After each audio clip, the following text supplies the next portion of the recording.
Let's turn now to this. Former Vice President Kamala Harris is not holding back in her new book titled 107 Days, which she says really went down in the White House around the time former Vice President Joe Biden had to decide if he would throw his hat into the 2024 election.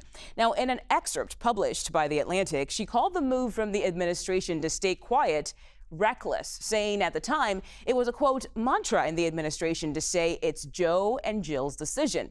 She added, was it grace or was it recklessness? In retrospect, I think it was recklessness. Harris goes on to write, the stakes were simply too high. This wasn't a choice that should have been left to an individual's ego, an individual's ambition. It should have been more than a personal decision. Our very own CBS News executive director for the White House and politics, Fin Gómez, was one of the people on the campaign trail with Harris during some of those 107 days. He joined us earlier to talk about what stood out to him in that excerpt. Listen. There's a lot that really stood out to me when I read these excerpts in The Atlantic. However, just going back to what you said about her comments towards Joe Biden and his decision to stay in the race, it was really the first time that we have heard that sort of clear indication of the former vice president really pushing against Biden's decision to stay in the race. If you recall, she only had 107 days once he dropped out following that disastrous CNN debate.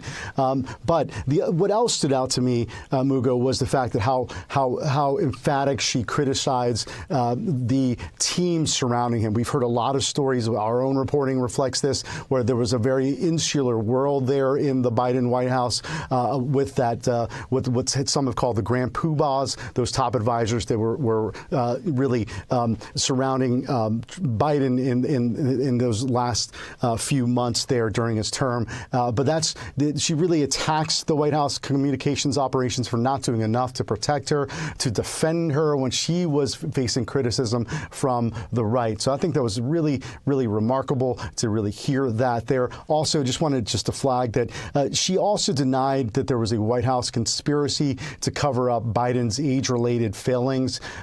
She described it that they were becoming more pronounced as his presidential campaign heated up.